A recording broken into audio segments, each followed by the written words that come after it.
Hello, and welcome to this virtual tour of Dunlop Art Gallery's current exhibition called States of Collapse, here currently at Central Library in our downtown location. My name is Wendy Peart. I am one of the 4 curators who organized this exhibition. The others are Stacey Fayant, Amber Christensen, and Tomas Jonsson. One of the artists in this exhibition is American artist Naomi Bebo, who is from the Ho-Chunk and Menominee groups from the Wisconsin and Nebraska areas in the United States. She currently lives in Arizona right now, and not only is she an artist, she's an environmental lawyer. In this work called Woodland's Child in Gas Mask, you can see that she's created like a type of regalia for the child with a gas mask that is embellished with all the beadwork that would typically be seen in many of the indigenous regalia of the time. But this work actually, even though it looks like it might come from the future, it actually speaks to what many indigenous cultures have faced for the past several hundred years, with the land being colonialized, with waters being polluted, and with other environmental disasters happening to them and the lands that they have inhabited over many years. So for them, the idea of the states of collapse or the apocalypse has kind of been reoccurring over time, and it's not just one big catastrophic event, it's a series of events that have caused cultures to shift, change, and degrade in a way. So this is her envision, or her impression of what it might take for a child to survive this type of condition. And this work by American Indigenous artist Andrea Carlson is called Apocalypse Domini, which means apocalypse tomorrow. Her work, which is a kind of a painting on paper, very detailed use of materials and imagery. In her work, she uses a reference to a cannibal as a type of creature or force that indiscriminately consumes things as it goes about tromping through the land. She uses the cannibal as a metaphor, very much like how museums and other cultural institutions consume culture. So in this particular work, she's got some historic motor engines that seem to be washed up on this apocalyptic landscape with red waters and a bit of a scary background. But she talks about how museums have appropriated and built into their collections objects of cultural identity and then re-represented them to the public in any form that they've chosen to do over time, which in a way has also led to the degradation of certain cultures and the sort of the sentiment or the reality of those particular cultures, and re-represented them not in a way that is very appropriate to many cultures. And this is the work of Jill Ho Yu, who is an artist that lives and works in Edmonton, Alberta. She is a printmaker, and in this sculpture, she has a series of petri dishes. Inside the petri dishes are images taken from her printmaking that are of like buildings and architectural structures that have fallen apart or been abandoned and left to be taken over by the elements. And inside these petri dishes there's some media that bacteria have been growing on now for about a month and a half. This bacteria was taken from different, actually cheese cultures in this case, because we wanted to keep it really safe. But her work is speaking about how microscopic living forms do inhabit our very world, and in some cases take over on a mass scale. Not that this work is about viruses, but it kind of does talk a little bit about all the creatures, all the living things that are in this world that can affect human health as well as global health. And this is the work of Canadian artist Jude Griebel, who is from Alberta, Canada. His work speaks very strongly to environmental collapse. And so this particular work called Ice Cap talks about the rising ocean levels, rising water levels due to global warming. As you can see here, the central image is of an iceberg who has got many eyes on it that are crying tears, and then onto this waterous land that formerly could be a urban space. And again, too, it just speaks to the potential crisis in global warming and allows us to think about how we absolutely need to stop some of these processes that are currently taking place. Regina-based artist Sylvia Zeeman created this series of 5 sort of small diorama-like sculptures that you can look and peer inside to see unique displays of, and each one will be like an animal creature, almost like in the place of a human. This work is called Quarantine Diaries. So in each of these scenarios, you can see inside these creatures doing something as if they themselves are in a type of quarantine. For example, in this one, when I peer in, I see like a fox-like creature working away like he might be an artist in a studio, and he's making drawings of things that kind of look like a coronavirus drawing, or maybe it's a bomb drawing. It's a really interesting interplay between those two different things. And this is the work of Nicole Dextras, who is a Vancouver-based filmmaker and artist and costume designer.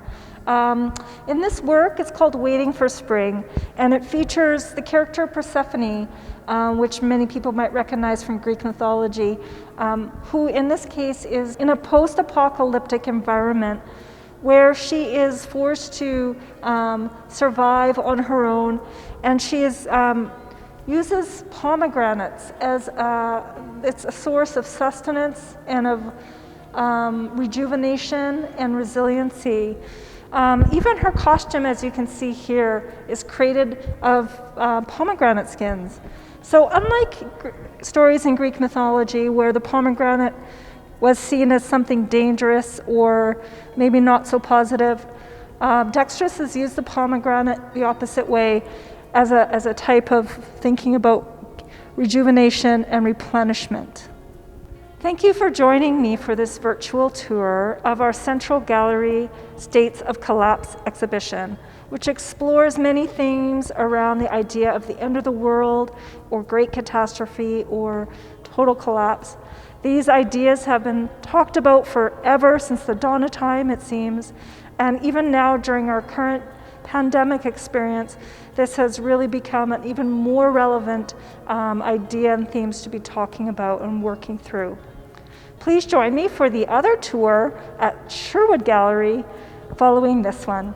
Welcome to Dunlop Art Gallery at the Sherwood Village branch. Here we are today talking a little bit about the exhibition, States of Collapse. We're going to speak a little bit about a couple of the works that are featured here. For example, this work, it's a video work by American artist David Opdyke, who has created a series of stop motion animations that are built on like a vintage postcard style, where he takes elements of what appears to be at the very beginning to be very idyllic scenes that slowly come and start to fall apart, or the things like you can see here, the water level is rising. There's an element of catastrophe and apocalypse. And it is done in a kind of humorous way. It has a style that isn't so devastating, but takes a very sort of casual way of looking about at the end of the world crisis. Toronto-based artist Geoffrey Pugen's work is also looks very apocalyptic in form. His photography has this like a very epic look to it, often of urban spaces or man-made spaces that look devoid or that are devoid of any human life. So for example, this work called Le Marais is like a skyline with a very, what you would sort of like a stereotype of highly industrialized spaces that are attributing to what we might consider the end. And in this work, You can see very foreboding clouds and a feeling of dissolution and lifelessness. This photograph is by Lorraine Soulier, who is a Canadian artist who is now based and works in Sydney, Australia.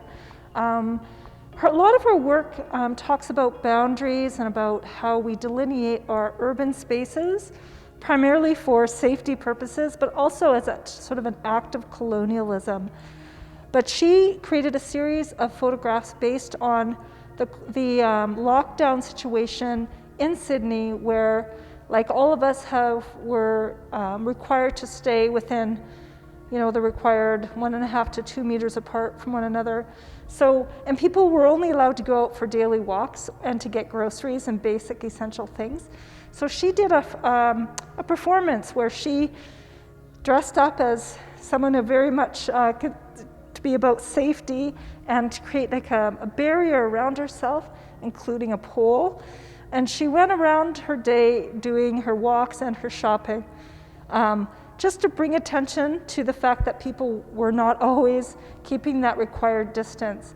So her work is somewhat humorous because it captures these times when there was an unexpected encounter.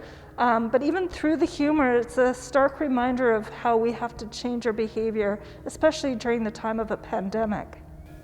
This is a photograph by photographer Geoffrey, who lives and works in Saskatchewan, in Saskatoon. And his work captures many of the abandoned buildings and spaces from rural life in Saskatchewan. So in this particular case, it's like an Orthodox church that has been abandoned over time. So even though we might think about catastrophic events or about the end of the world as being one gigantic event, sometimes these things happen over time. So his work speaks to the change from a very vital rural life to a more centralized urban life. And in a sense, it's like a cultural demise, it's a cultural change, which has happened over a period of time. This is one of the works as a part of a large-scale project called Vaccine Nations, which was a global project organized between many different artists working with art students at different universities across the globe.